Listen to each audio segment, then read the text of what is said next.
Assalamualaikum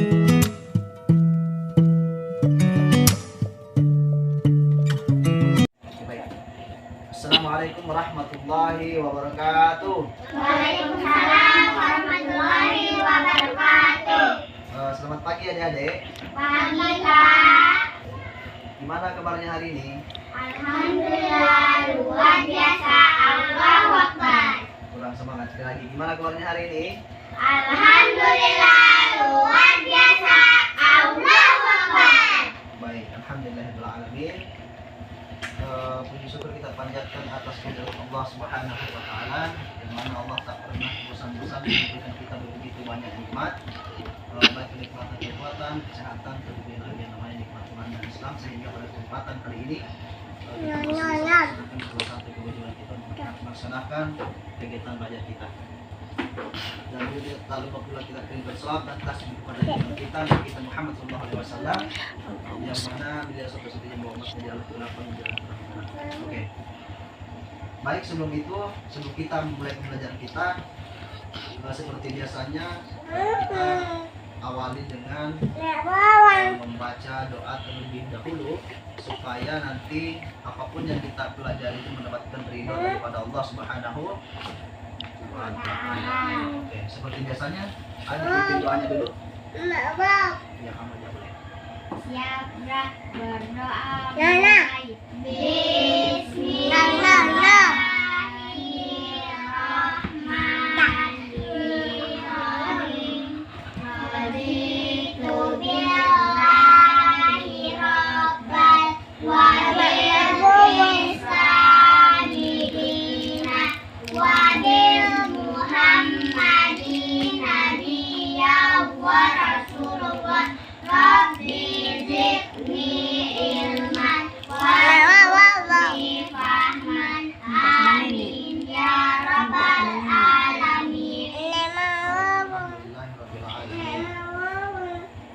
Bah, ya lu mau mengalir Hari ini apakah temannya masuk semua? Ada yang tidak masuk? Masuk semua ya? Alhamdulillah. Jadi kita langsung mulai saja untuk mempercepat waktu. Jadi minggu lalu kita sudah belajar tentang puasa. Jadi minggu lalu kita sudah membahas mengenai puasa. Di sini ada yang masih ada yang nyatat nggak waktu itu kita kan membahas puasa tuh? Ada yang tahu nggak? Masih ada yang ingat nggak pengertian puasa itu apa? Coba. Ada yang masih ingat nggak puasa itu apa? Ayo, puasa Dana, puasa menurut apa Dana? Puasa itu apa sih? Puasa itu apa? Menahan lapar. Menahan apa, Tan? Menahan makan. Tidak, puasa apa? Jadi ya? Jajan. Ya boleh. Pokoknya apapun yang sifatnya membatalkan puasa ya. Nah, untuk kali ini, Makan nasi. ya sebenarnya serius ya, jangan ketawa. Ya. Jadi, karena minggu lalu kita sudah membahas tentang puasa, hari ini kita akan belajar tentang sholat. Oke? Oke. Oke? Oke. Oke. Ya, betul. Oke. Jadi, sholat itu apa sih menurut kalian? Ada yang tahu nggak? Atau ada? Udah deh. Tadi semua ada yang sholat nggak? Sholat nggak? Sholat nggak? Jadi kita itu harus sholat karena sholat itu sifatnya wajib. Jadi banyak pendapat mengenai atau pengertian sholat. Kita masuk ke pengertian umumnya saja. Jadi sholat itu menurut bahasa adalah doa. Sedangkan menurut istilah suatu gerakan yang diawali dengan takbiratul ihram dan diakhiri dengan salam. Jadi karena sifatnya nah ada juga yang pendapat lain mengatakan bahwa sholat itu adalah salah satu tiang agama. Jadi apabila adik-adik semua tidak melaksanakan sholat, maka kalian telah meruntuhkan tiang agamanya sendiri. Jadi kita harus sholat. Baik, motor nyaring sekali ya. Kemudian sholat itu sifatnya wajib, jadi kita harus melaksanakan sholat. Yang pertama-tama, sholat fardu atau sholat wajib itu ada berapa? 5. Coba sebutkan satu-satu. Syukron, sholat wajib yang kamu tahu apa? Sholat subuh ada berapa rakaat deh? 2, Oke. Dan ini sholat maghrib, Dana? 3. 3. Selain sholat subuh dan sholat maghrib yang telah disebutkan oleh teman kita, ada sholat apa lagi? Sholat subuh dan maghrib sudah disebutkan. Sholat Asar, ya asar, Isya, isya, Zuhur. zuhur itu ya. Jadi sholat subuh, sholat apa? Sholat maghrib, maksudnya tadi ya. Sholat asar itu ada berapa rakaat? 4 rakaat. Sholat isya. 4 rakaat. Jadi sholat subuh ada 2 rakaat, sholat zuhur ada 4 rakaat, sholat asar ada 4 rakaat, sholat maghrib ada 3 rakaat, dan sholat isya ada 4 rakaat. Jadi, pokoknya kita harus melaksanakan sholat karena sholat itu sifatnya wajib. Kemudian kita akan mempelajari tentang syarat sah sholat. Syarat sah sholat itu dibagi menjadi dua.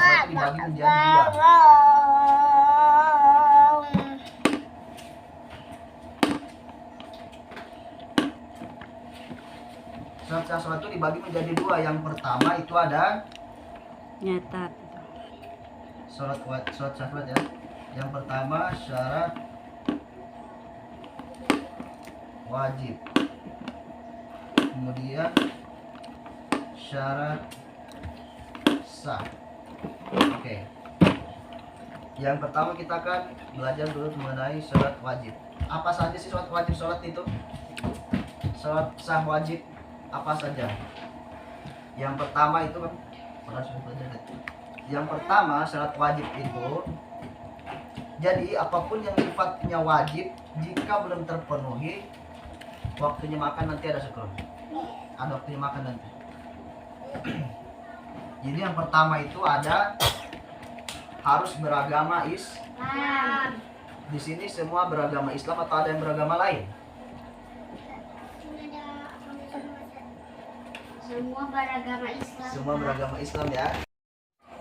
Udah. Jadi kita ulang lagi ya. Jadi syarat sholat itu dibagi menjadi dua. Yang pertama itu syarat wajib. Kemudian yang kedua syarat sah.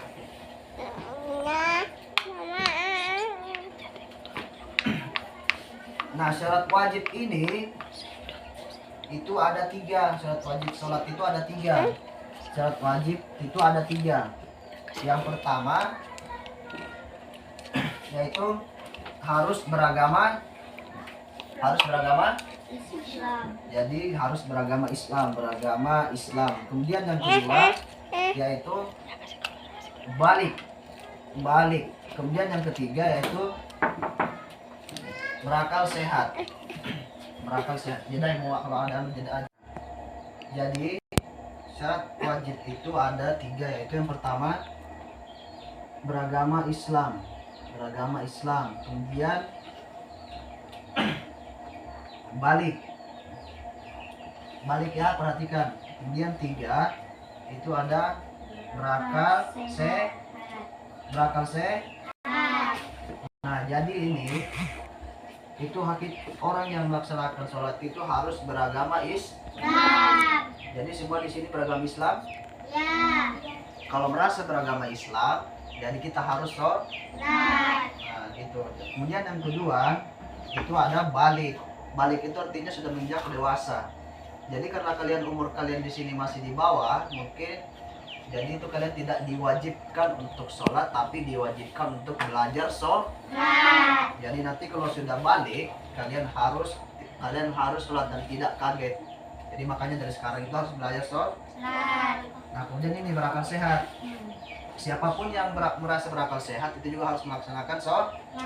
Di sini ada yang tidak berakal sehat, semua berakal sehat ya. Nah, jadi ketiga ini kalian harus penuhi untuk melakukan sholat. Jadi kalau ada di antara ini kalian tidak penuhi, maka tidak diwajibkan untuk sholat. Berarti kalian harus penuhi yang 3. itu syarat wajib sholat.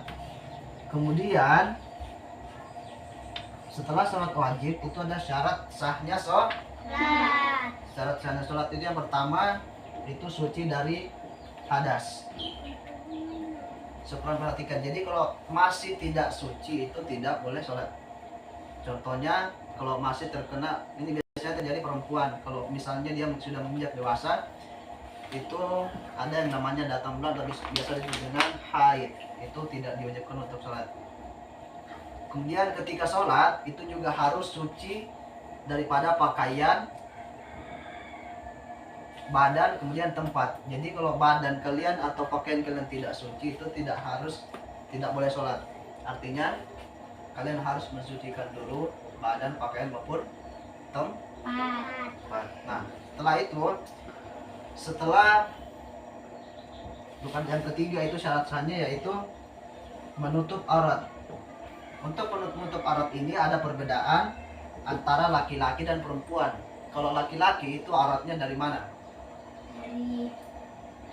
Nah itu dari sini sampai mata kaki atau sampai lutut bilangnya orangnya. Jadi untuk perempuan itu ketika melaksanakan sholat harus menutupi mulai dari muka sampai telapak tangan.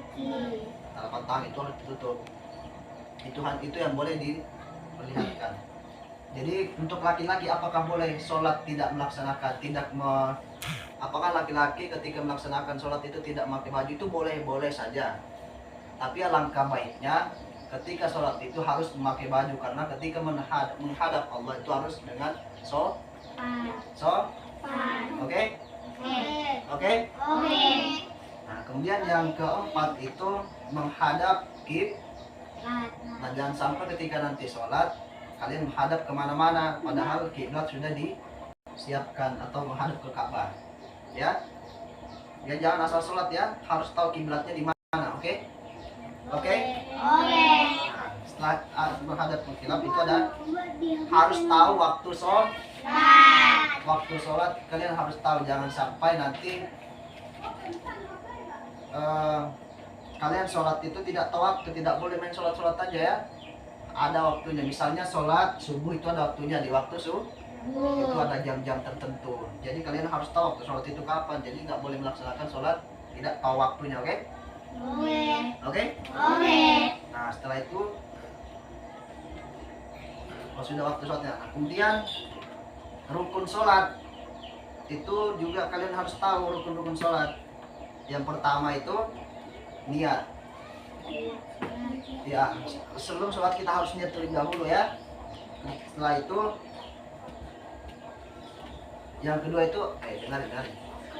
Itu berdiri bagi yang mampu. Jadi semua yang bisa berdiri itu diwajibkan untuk ketika melaksanakan sholat, kecuali yang tidak mampu untuk berdiri itu boleh berbaring atau berbaring. Ya. Setelah berdiri kita mengucapkan takbiratul ihram. Ada yang hafal doanya? Kalau tidak hafal dihafalin nanti akan menyangkut waktu kita. Jadi tidak boleh. Kita persingkat waktunya. Setelah takbiratul ihram kita melafadzkan al-Fatihah. Di sini ada yang hafal al-Fatihah kan? Al-Fatihah kan? Hafal semua ya? Oke. Setelah itu ruku' tumakninah. Ada yang tahu ruku' tumakninah apa? Tumakninah artinya apa? Yaitu berhenti sejenak atau tidak terburu-buru ya. Itu artinya. Kemudian itidal. Setelah itidal itu ada sujud. Kemudian setelah sujud kita duduk di antara dua sujud. Setelah duduk di antara dua sujud, setelah itu kita duduk terakhir selama tasyahud. Kemudian setelah tasyahud itu kita mengucapkan salam. Kemudian kembali tumakninah. Nah yang terakhir itu tertib dalam ruku sholat. Nah itulah beberapa pengertian sholat, kemudian syarat wajib dan syarat sholat. Setelah itu ada apa tadi yang terakhir? Rukun Islam. Bukan Islam, rukun sholat. Nah itu yang wajib kalian ketahui supaya apa? Supaya ketika kalian bersama nanti itu sudah paham. Jadi tidak diajarkan lagi apa sih sholat itu, ya kan? Jadi bisa melaksanakan sholat sendiri. Oke ya? Oke, mungkin sampai sini saja pembelajaran kita. Mudah-mudahan apa yang telah kita pelajari hari ini kita mendapatkan ridho daripada Allah Subhanahu wa taala sehingga kita dapat implementasikan kepada kehidupan sehari-hari kita. Oke? Oke? Nah, sebelum kita mengakhiri pembelajaran kita hari ini, kita mengucapkan alhamdulillahirabbil alamin. Nah, ini saya mau nanti kalian itu catatan-catatannya disimpan baik-baik, dipelajari di rumah. Jadi nanti kita bisa pelajari kembali kalau pertemuan yang akan datang, oke? Oke.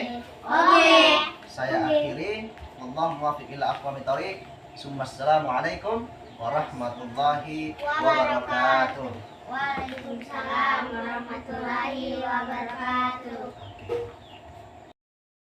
Sukses.